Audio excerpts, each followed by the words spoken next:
Muy bien, estamos en este momento en vivo con el doctor Enrique Casalino, director de los hospitales universitarios de París, quien ha tenido la amabilidad de aceptar esta entrevista debido a que en el Perú, como ustedes saben, ha habido una serie de problemas creados por las informaciones, las interpretaciones que se han hecho de datos preliminares de la Universidad Peruana Cayetana Heredia sobre la supuesta eficacia de la vacuna Sinopharm, poniendo en duda, digamos, su eficacia, lo que ha generado pues muchas preocupaciones entre sobre todo la gente de edad, vulnerables, que tienen temor a vacunarse. Ya se les ha dicho que el Ministerio de Salud ha dicho que van a ser vacunados por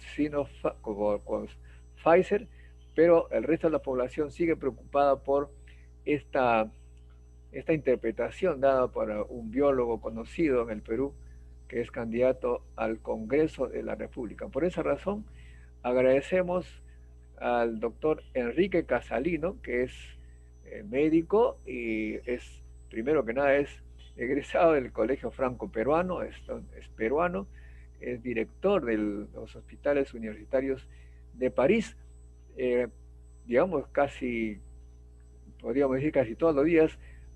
Regularmente él es entrevistado por la televisión francesa sobre temas que tienen que ver con esta pandemia que está preocupando a medio mundo.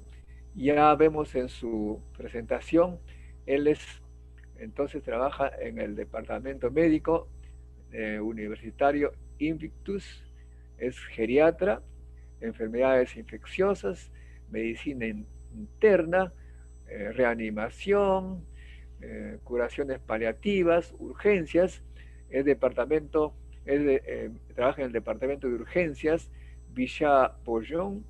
De modo que es un gran experto en el tema, tiene muchos diplomas, tiene un diploma universitario de la Organización de Management Calidad, Gerencia y Calidad de Servicios de Urgencias, grupo de estudios, es miembro del grupo de estudios de eficiencia y calidad de emergencias, eh, es un equipo departamental y bueno, tiene una serie pues de títulos y reconocimientos a nivel internacional, es por eso que nos da mucha alegría y agradecemos mucho al doctor Enrique Casalino por aceptar esta entrevista. Buenas tardes acá en Perú y buenas, ya un poco casi en la noche, Enrique Casalino, buenas noches para ti. Muy buenas noches, muchas gracias, Modesto. Um, lo que te propongo es de que pasemos algunas diapositivas para hacer un poco el punto sobre las informaciones que te puedo dar y las definiciones. Y luego, si quieres, podemos responder algunas preguntas. ¿Te parece bien, Modesto? Perfecto, ya estamos viendo tu diapositiva, efectivamente. Ok, perfecto. Entonces, me has presentado, muchísimas gracias. Soy profesor en la Universidad de París y un punto muy importante, no tengo ningún conflicto de interés, no he recibido ningún dinero de ningún laboratorio que prepara vacunas, ni actuales, ni en desarrollo, en ningún estado de evolución del desarrollo de las vacunas. Como miembro del Comité Técnico de los Hospitales Universitarios de París sobre el COVID, no puedo participar en ningún proyecto de investigación que me ponga en conflicto sobre el desarrollo de algún medicamento y no puedo tener ningún lazo de interés con ningún laboratorio. Entonces, lo que digo es realmente lo que tengo en el alma y lo que me permite de ver cuáles son los datos. Hay que saber que hay más de 130 o 140 candidatos vacunas que están desarrollándose en el mundo. En una publicación muy reciente se ha hecho el punto sobre todos los que están actualmente en el desarrollo e inclusive en fases de comercialización. Estos son los que están los más avanzados y para que vean ustedes la cantidad de candidatos vacunas que están sumamente avanzados. Acá te presento, por ejemplo, los virus, los remedios que han sido desarrollados por Sinovac en China, otro remedio chino también. Vemos que China es sumamente activa. Hay otros países que están desarrollando, como Rusia, por ejemplo, que son vacunas que tienen un interés incontestable. Hay diferentes mecanismos y tipos de vacunas. Y hay ves todavía otra larga lista de vacunas que están sumamente avanzadas y que estamos ya comercializando, que se están comercializando. El problema principal con las vacunas es que el proceso de desarrollo de una vacuna normalmente era de 5 a 10 años. Con el COVID es la primera vez que la humanidad logra hacer una vacuna en menos de un año.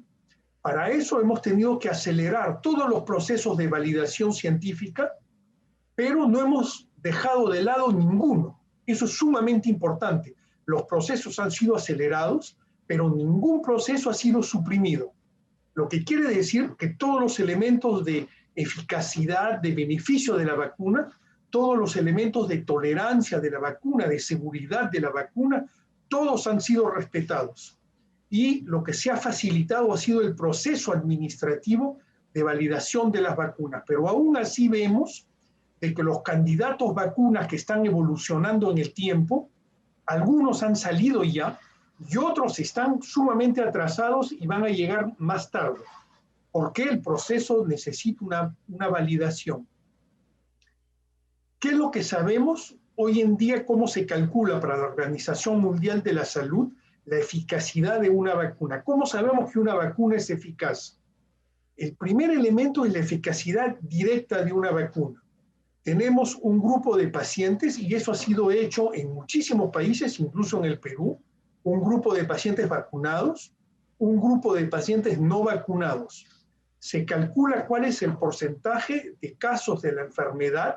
Generalmente se hace sobre un año, pero en el caso del COVID se ha hecho sobre 2 meses, sobre 3 meses. ¿Cuál es el porcentaje de casos en los vacunados? ¿Cuál es el porcentaje de casos en los no vacunados? Y hacemos una fórmula que nos permite de evaluar la eficacidad.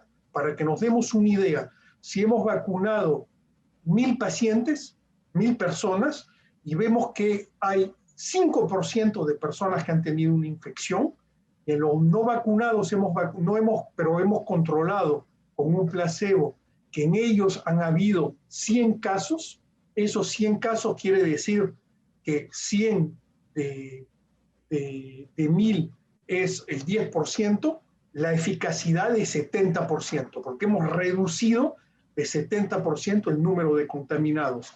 Es así como se aplica esta fórmula y se usa el porcentaje, no se usa el número absoluto ni el número de personas que han sido vacunadas o no. Este concepto es validado por la Organización Mundial de la Salud. Es la única fórmula que se puede utilizar para calcular la eficacidad directa de una vacuna. Es muy importante porque podemos cometer errores graves si cogemos datos parciales y hacemos nosotros mismos una fórmula que nos parece lógica. Cometemos errores y damos datos que no son concordantes con la literatura internacional y con la Organización Mundial de la Salud. Hay otras maneras de calcular la eficacidad de una vacuna o la eficacidad o la eficiencia de una vacuna, pero esos sistemas no se usan en la práctica cotidiana. Se pueden utilizar cuando se trabaja con vacunas durante varios años y en esos casos efectivamente se miden el impacto de una vacuna de otra manera, porque una vacuna puede proteger a las personas que no han sido vacunadas, nada más que porque se reduce la circulación del virus. Pero esta fórmula es esencial y si alguien da algún dato de eficacidad de una vacuna sin aplicar esta fórmula de la Organización Mundial de la Salud, cometemos errores y eso es sumamente fácil. Otro punto importante, en un artículo reciente se ha visto la eficacidad de las vacunas que están las más avanzadas en el proceso de desarrollo y en el proceso de comercialización. Vemos, por ejemplo, que la vacuna de Pfizer tiene 95% de eficacidad, Moderna 94,5%, la AstraZeneca 70%, que estas tres se están utilizando actualmente en Francia. La vacuna Sputnik rusa han sido publicados datos con 92% de eficacidad, y el Sinovac, la vacuna china de Pekín, 79% de eficacidad. Se considera que una vacuna es eficaz si tiene 50% de eficacidad, 50%, reduce de 50% el número de casos, y en algunos casos se puede considerar hasta 30% de eficacidad como un porcentaje válido de eficacidad, porque podemos proteger a la población de formas graves de algunas enfermedades. Entonces, vemos que todas las vacunas de las cuales estamos conversando tienen un porcentaje de eficacidad validado largamente superior a 30%, que sería el valor mínimo, y largamente superior a 50%, que es lo que se considera como un valor óptimo. Y estamos largamente por encima con todas las vacunas. Un punto importante, y con eso termino esta breve presentación, es los datos sobre el Sinopharm, que en el Perú es la vacuna que está llegando actualmente, la vacuna Sinopharm de Pekín, y he actualizado los datos al día de hoy, Modesto, para que te pueda dar los datos los más actualizados. El tipo de vacuna es un virus entero inactivado, cultivado en células Vero, a la diferencia de las otras, que son en general con un vector viral o con un RNA mensajero, que son nuevas técnicas de vacuna. Este es un modelo bastante clásico de vacuna, son las vacunas las más frecuentemente utilizadas, y por eso mucha gente les parecía que era una buena opción, porque era un modelo de vacuna que conocemos. En los estudios de fase 1 y de fase 2, es decir, estar seguros de que usamos la buena dosis y de que la vacuna tiene una eficacidad en el laboratorio, y segundo, de que tiene una buena tolerancia en los pacientes, se ha demostrado que esta vacuna de Sinopharm tiene una respuesta inmunitaria con anticuerpos neutralizantes a las dosis utilizadas en 100% de los pacientes y 90% de los pacientes de más de 60 años. Se necesitan 2 dosis con un intervalo entre las 2 dosis entre 2 y 4 semanas. Hay una sola vacuna que se está desarrollando en el mundo en una dosis, que es la vacuna de Janssen y Johnson, el laboratorio Janssen, que es un laboratorio belga, Johnson Johnson, que es un laboratorio americano, están desarrollando una vacuna en una sola dosis. Todas las otras vacunas utilizan 2 dosis porque permiten de aumentar el nivel de respuesta inmunitaria. Otro punto sumamente importante en Sinopharm es la buena tolerancia. La frecuencia de efectos secundarios en los pacientes vacunados ha sido de 29%. Y en los pacientes que no recibían la vacuna, que tenían solamente un placebo, es decir, agua, la frecuencia de efectos secundarios era de 17%. La diferencia entre los dos es 2% de fiebre, 16% un dolor en el punto de inyección, y no ha habido ningún efecto secundario grave. Solamente han sido cuestiones un poco de cansancio, un poco de dolor en el brazo donde me han indicado, un poco de fiebre, un poco de cansancio, un poco de dolor de cabeza, ningún síntoma ni ninguna manifestación grave. Eso es sumamente importante. Los estudios de fase 3, hay 2 estudios y probablemente 3 estudios que están en curso, y he puesto acá los enlaces para que podamos ver en Clinical Trials los detalles de esos protocolos. El laboratorio ha comunicado una eficacidad de 79-80%, y los datos de laboratorio en Brasil, en Turquía, en Marruecos, donde la vacuna se está aplicando de manera mucho más importante, es por lo menos 50% de eficacidad y hasta 79% de eficacidad cuando estamos utilizando la vacuna en grandes poblaciones. Generalmente, y en la inmensa mayoría de los casos, una vacuna, cualquier remedio que se utilice en una población mucho más preparada para un protocolo de investigación, los resultados siempre son mejores, porque hemos seleccionado una población disciplinada, una población que recibe la vacuna, que ha sido formada a técnicas de prevención de sobreinfección o de adquirir la enfermedad, y en esos casos los resultados siempre son mejores. En la práctica clínica corriente estamos entre 50 y 79%, en Brasil, en Turquía, en Marruecos, donde hay además algunos variantes, sobre todo en Brasil, que pueden circular, y los últimos datos de laboratorio muestran también que la vacuna Sinopharm reacciona bastante bien sus anticuerpos neutralizantes ante los mutantes que están apareciendo en Inglaterra, en África del Sur y en el Brasil. Así es que, por el momento, los datos son bastante interesantes y es incontestablemente una muy buena opción de vacuna, la vacuna Sinopharm, como todas las otras vacunas que están llegando al mercado actualmente. Esos son los datos principales que quería compartir contigo y estoy, por supuesto, a tu disposición, Modesto. Muchas gracias, doctor Enrique Casalino, interesantísimo. Ahora, este cálculo de eficacia entiendo que se hace después de la segunda dosis, 2 semanas después, ahí se calcula qué pasó. Eh, Efectivamente. se dice que 100% de los pacientes no mueren. Una de las ventajas de estas vacunas nuevas, y tenemos cada vez más datos a propósito de la estrategia de vacuna contra el COVID, es que, número uno, reduce el número de formas graves. Eso es sumamente importante, porque queremos vacunar para evitar que los pacientes fallezcan, o que tengan que ir a cuidados intensivos, o que tengan que ser hospitalizados con altos débitos de oxígeno. Entonces, hoy en día la experiencia con la inmensa mayoría de las vacunas es que reducimos el número de formas graves.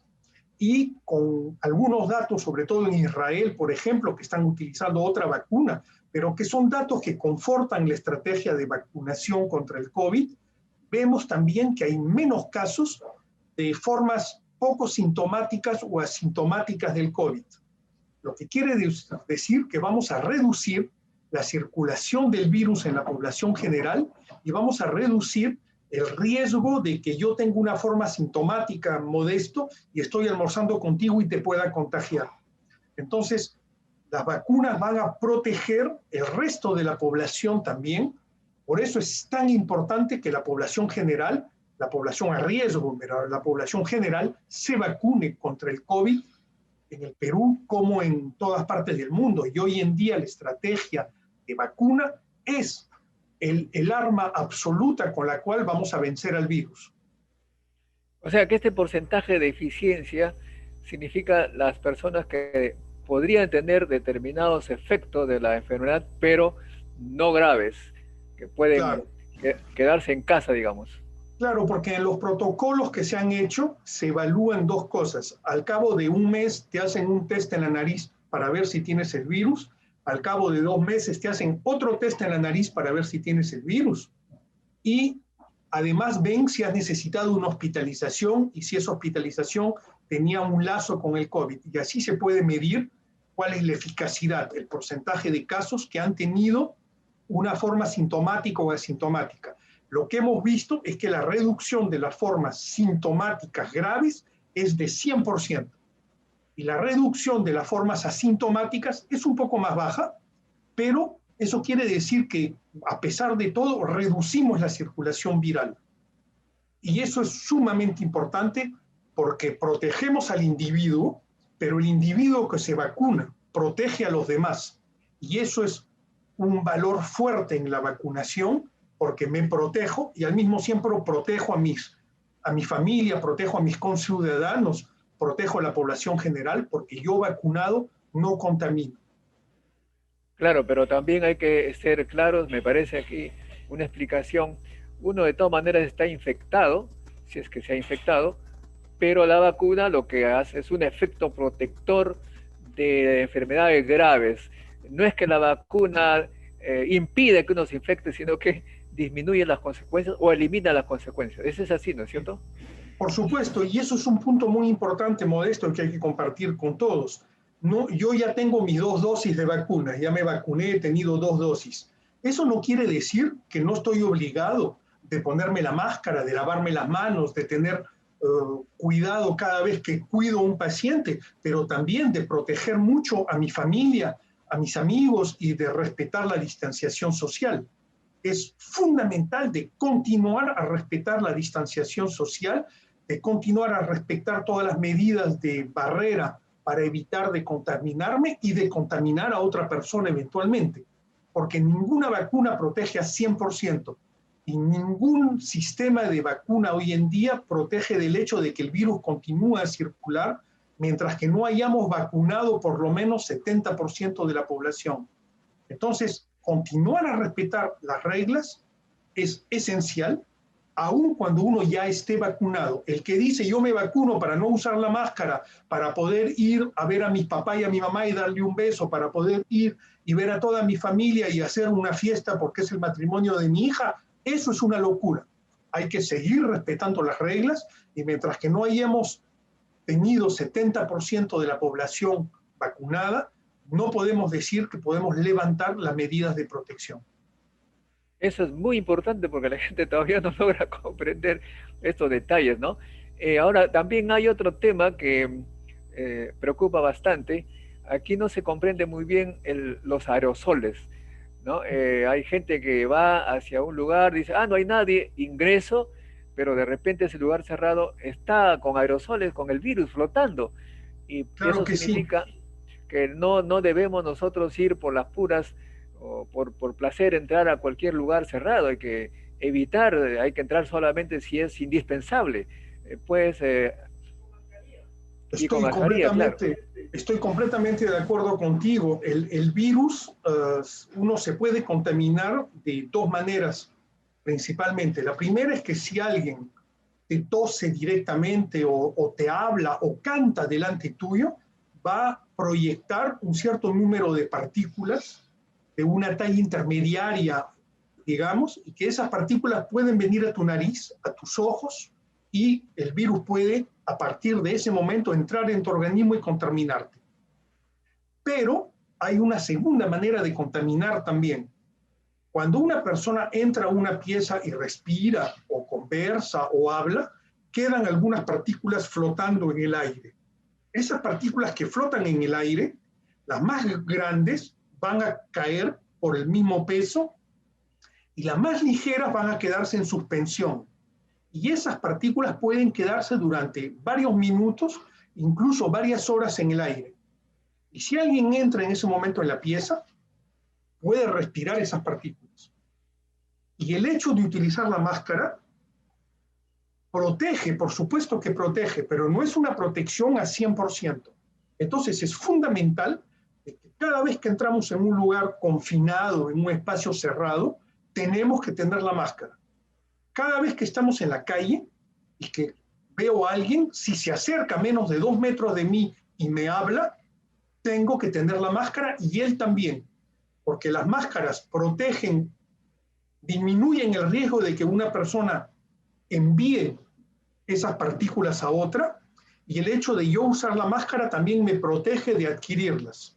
Y si uso la máscara más una barrera facial, ¿cómo se llama? Una careta, eso también me protege más.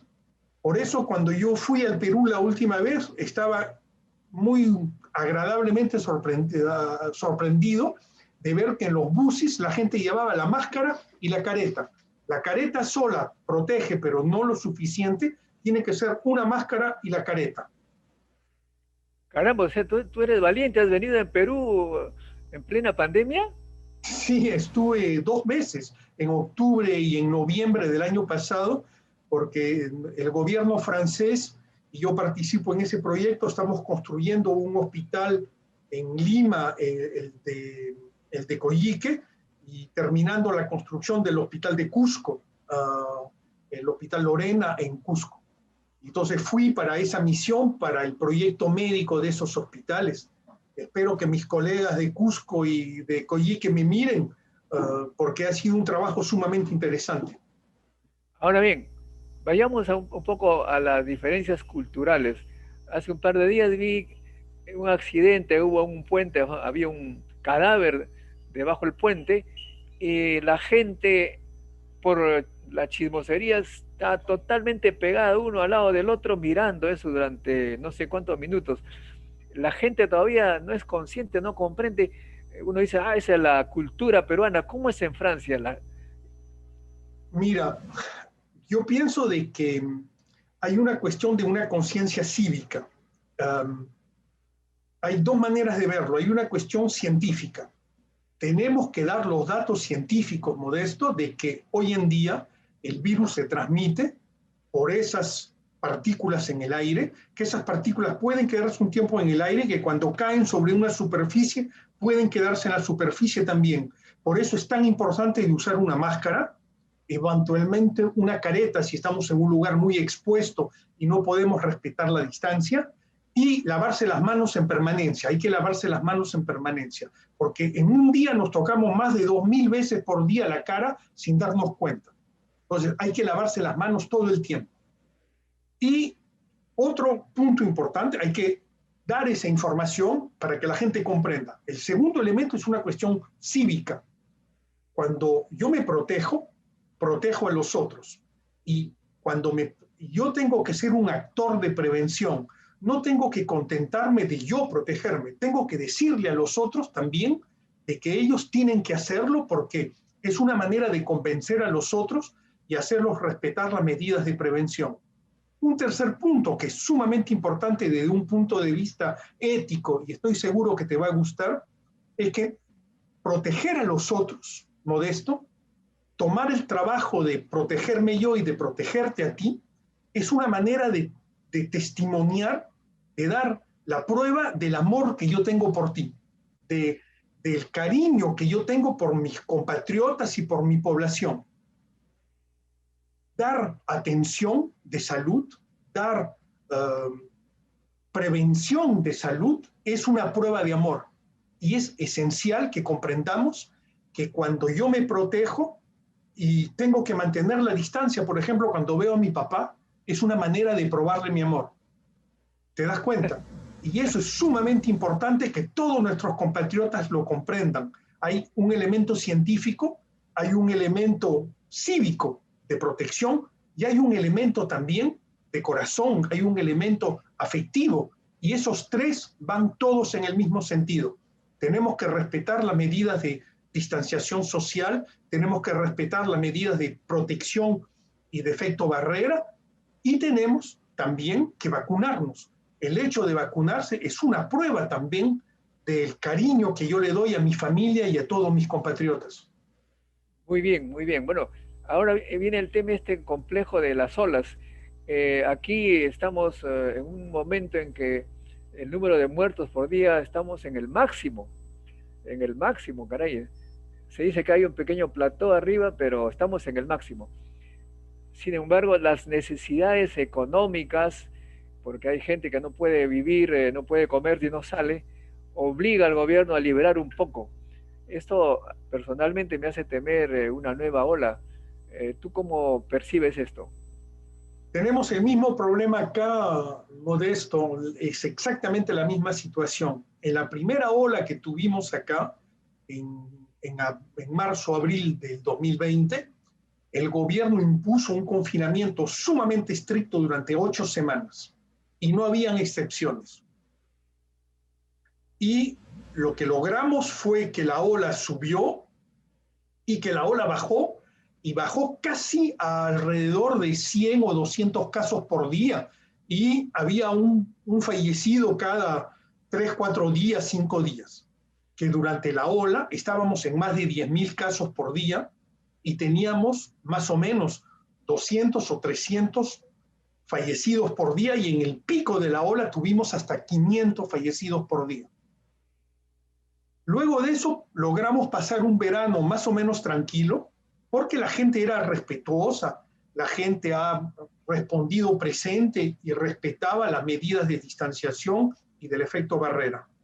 Pero al cabo de unos meses, como todo el mundo, la población acá también se cansó, había necesidades económicas, porque la crisis económica ha sido fuerte después de los 2 meses de confinamiento. Se estima que cada día de confinamiento le cuesta al gobierno francés 2.000 millones de euros.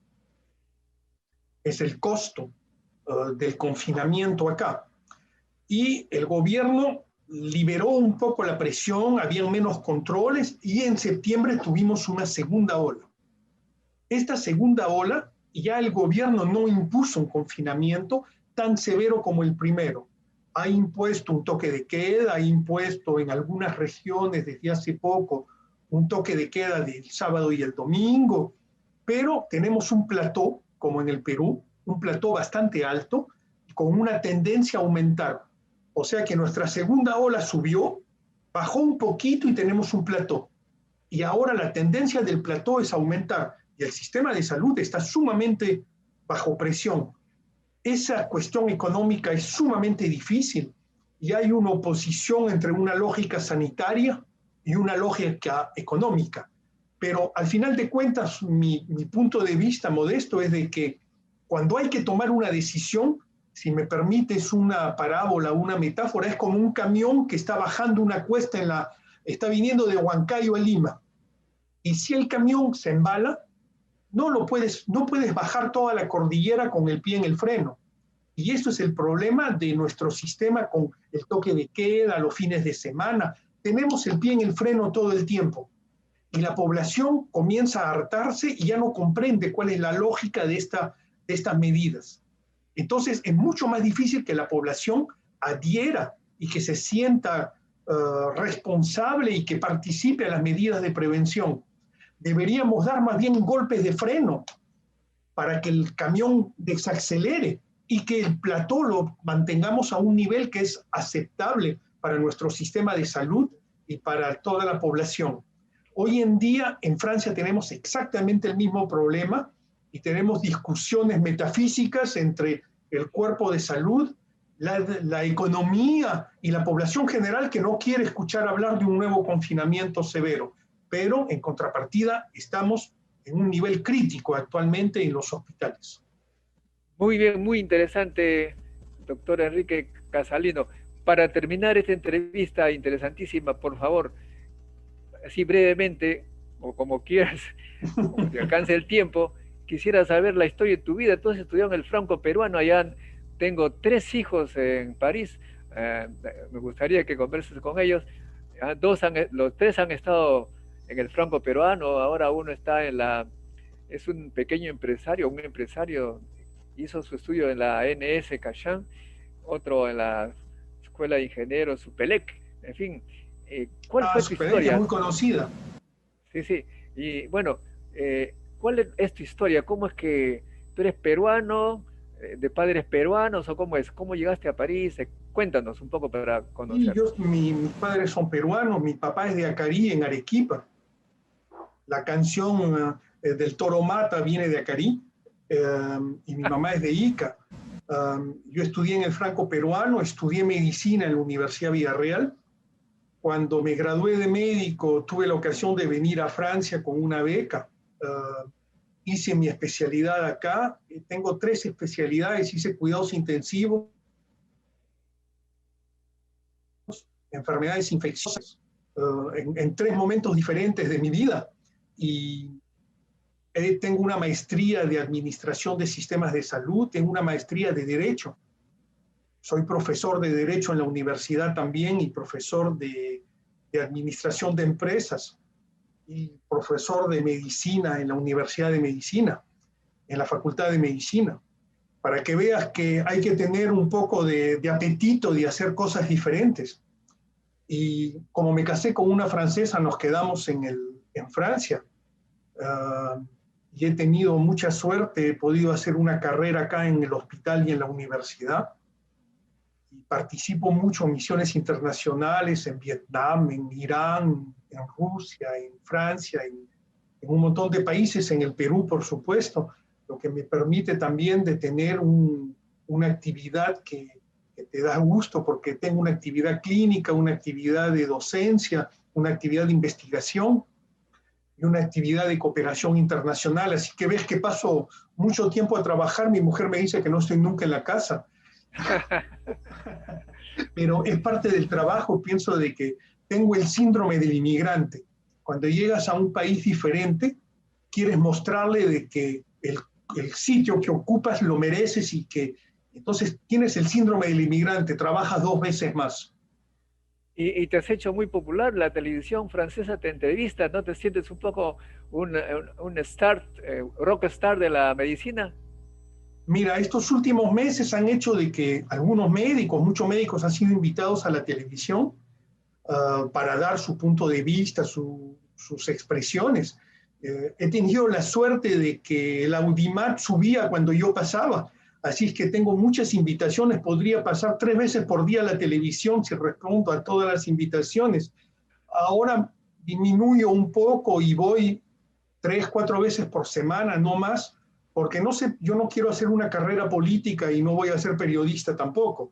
Así es que voy cuando me parece de que el debate tiene algo importante, como conversar contigo hoy día y con muchos peruanos del mundo científico. Entonces, cuando son debates importantes en un tema importante, voy. Cuando es solamente para decir, sí, bueno, no sabemos, la situación es difícil, dejo otros que vayan y en esos casos no voy. Muchas gracias, doctor Enrique Casalino. Ha sido un gran placer conversar con un científico de la importancia tuya. Será pues hasta un próximo encuentro con la ciencia. Un gusto para mí, Modesto. Espero que tengamos la ocasión de vernos de nuevo. Muy bien. Buen amigo, fue el doctor Enrique Casalinos y con nosotros efectivamente será hasta un próximo encuentro con la ciencia. Chao.